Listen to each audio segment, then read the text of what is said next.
El corazón delator. Edgar Allan Poe. Es verdad, soy muy nervioso, horrorosamente nervioso, siempre lo fui.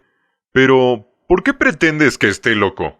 La enfermedad ha aguzado mis sentidos, sin destruirlos ni embotarlos. Tenía el oído muy fino, ninguno le igualaba. He escuchado todas las cosas del cielo y de la tierra, y no pocas del infierno. ¿Cómo he de estar loco?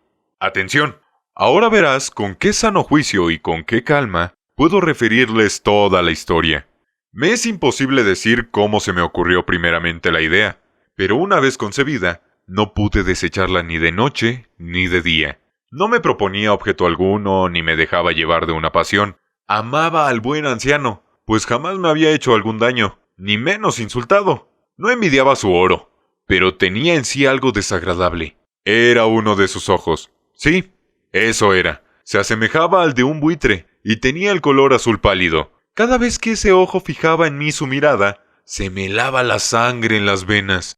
Y lentamente, por grados, comenzó a germinar en mi cerebro la idea de arrancarle la vida al viejo, a fin de librarme para siempre de aquel ojo que me molestaba. He aquí el kit.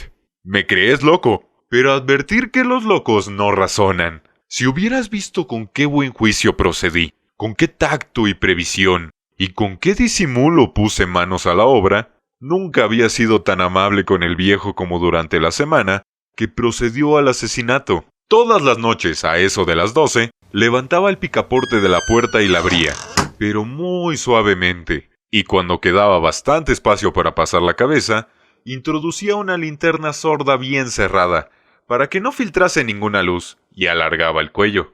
¡Oh! Se hubieran reído al ver con qué cuidado procedía. Muy poco a poco para no perturbar el sueño del viejo, y necesitaba al menos una hora para adelantarla lo suficiente, a fin de ver al hombre echado en su cama. ¡Ah! Un loco no habría sido tan prudente. Y cuando mi cabeza estaba dentro de la habitación, levantaba la linterna con sumo cuidado. ¡Oh, con qué cuidado, con qué cuidado! Porque la chamela rechinaba. No la abría más de lo suficiente para que un imperceptible rayo de luz iluminase el ojo de buitre. Hice esto durante 7 largas noches, hasta las 12, pero siempre encontré el ojo cerrado, y por consiguiente, me fue imposible consumar mi obra, porque no era el viejo lo que me incomodaba, sino su maldito ojo. Todos los días al amanecer, entraba atrevidamente en su cuarto y le hablaba con la mayor serenidad, llamándole por su nombre con tono cariñoso y preguntándole cómo había pasado la noche. ¿Ya ves? Por lo dicho, que debería ser un viejo muy perspicaz para sospechar que todas las noches hasta las 12 le examinaba durante su sueño. Llegaba la 8ª noche. Procedí con más precaución, aún para abrir la puerta. La aguja de un reloj se hubiera movido más rápidamente que mi mano. Mis facultades y mi sagacidad estaban más desarrolladas que nunca, y apenas podía reprimir la emoción de mi triunfo. Pensar que estaba allí, abriendo la puerta poco a poco, y que él no podía ni siquiera soñar en mis actos. Esta idea me hizo reír, y tal vez el durmiente escuchó mi ligera carcajada, pues se movió de pronto en su lecho como si se despertase. Tal vez crean que me retiré. Nada de eso. Su habitación estaba negra como un pez. Tan espesas eran las tinieblas, pues mi hombre había cerrado herméticamente los póstigos por temor a los ladrones, y sabiendo que no podía ver la puerta entornada, seguía empujándola más, siempre más. Había pasado ya la cabeza y estaba a punto de abrir la linterna, cuando mi pulgar se deslizó sobre el muelle con el que se cerraba, y el viejo se incorporó en su lecho exclamando: «¿Quién anda ahí?». Permanecí inmóvil sin contestar. Durante 1 hora me mantuve como petrificado, y en todo este tiempo no le vi echarse de nuevo. Seguía sentado y escuchando, como yo lo había hecho noches enteras. Pero he aquí que de repente oigo una especie de queja débil, y reconozco que era debida a un terror mortal. No era de dolor ni de pena. Oh, no. Era el ruido sordo y ahogado, que se eleva del fondo de un alma poseída por el espanto. Yo conocía bien este rumor, pues muchas noches a las 12, cuando todos dormían, lo oí producirse en mi pecho, aumentando con un eco terrible el terror que me embargaba. Por eso comprendía bien lo que el viejo experimentaba, y le compadecía.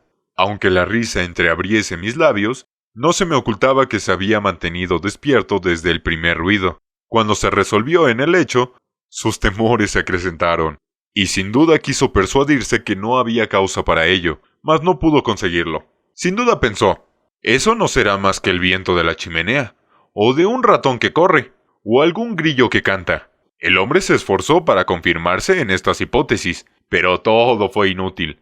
Era inútil, porque la muerte que se acercaba había pasado delante de él con su negra sombra, envolviendo en ella a su víctima, y la influencia fúnebre de esa sombra invisible era la que le hacía sentir, aunque no distinguiera ni viera nada, la presencia de mi cabeza en el cuarto.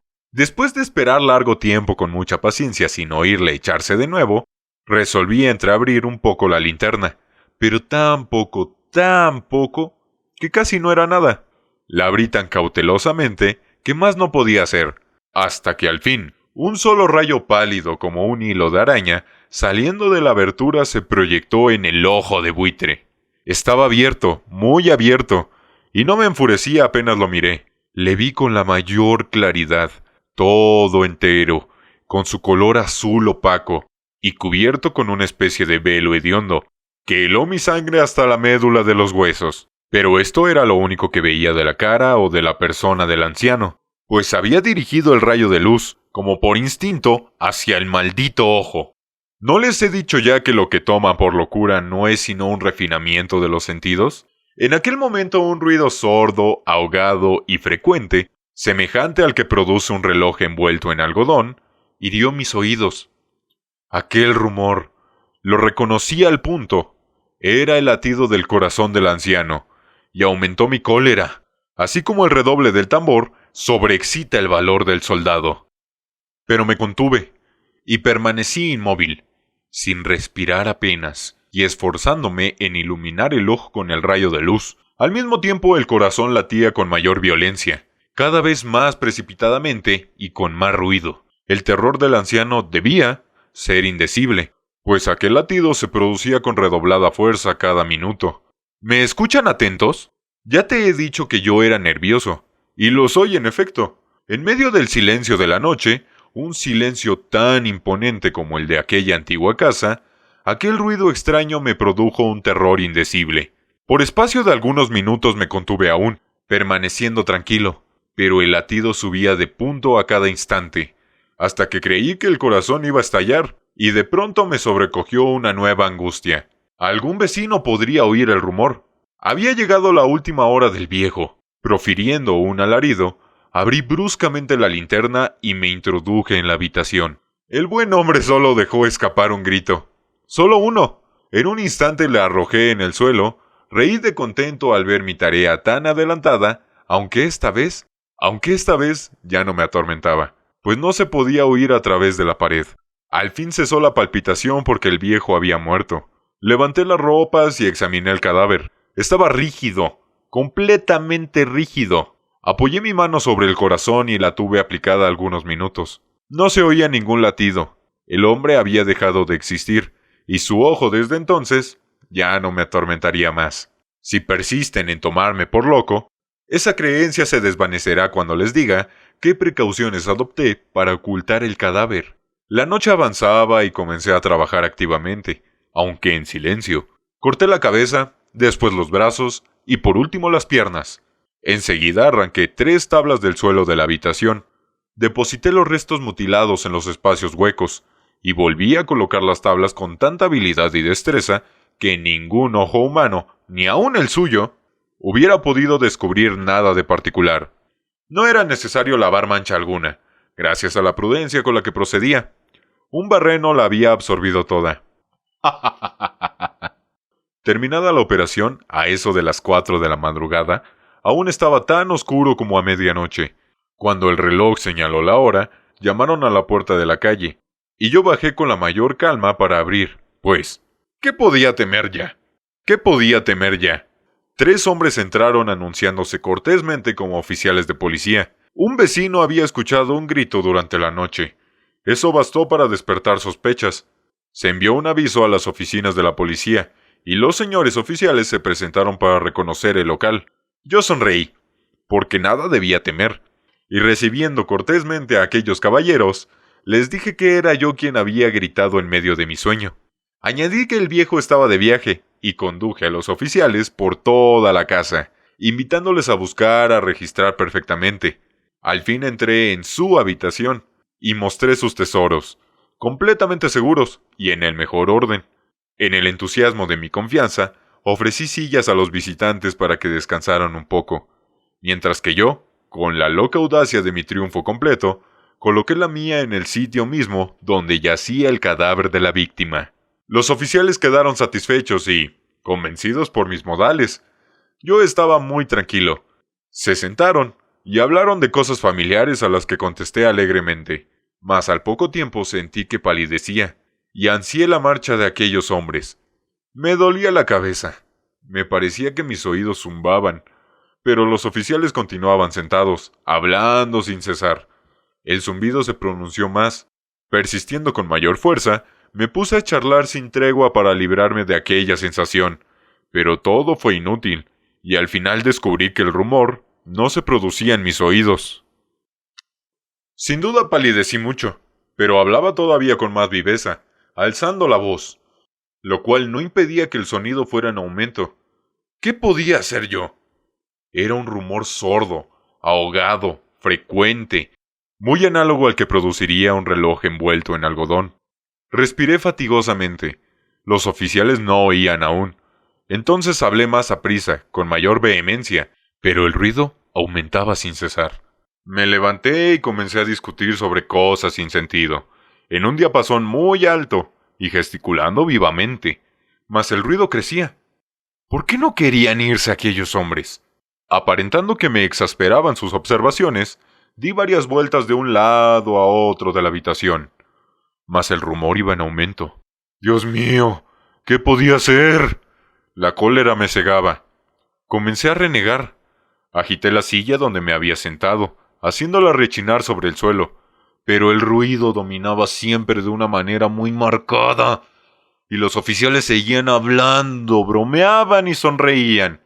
¿Sería posible que no oyesen? ¡Dios todopoderoso! No, no. Oían, sospechaban, lo sabían todo, se divertían con mi espanto. Lo creí y lo creo aún. Cualquier cosa era preferible a semejante burla. No podía soportar más tiempo aquellas hipócritas sonrisas. Comprendí que era preciso gritar o morir. Y cada vez más alto, ¿lo oyen? Cada vez más alto, siempre más alto. ¡Miserables!, exclamé. No disimulen más tiempo. Confieso el crimen. Arranquen esas tablas. ¡Ahí está! ¡Ahí está! Es el latido de su espantoso corazón. Coméntanos, ¿qué te pareció este escabroso relato de locura? Y recuerda suscribirte para no perderte el próximo jueves La llamada de Cthulhu, del mítico escritor Lovecraft. No te olvides de dar manita arriba, suscribirte y comentar qué te gustaría ver en próximo contenido.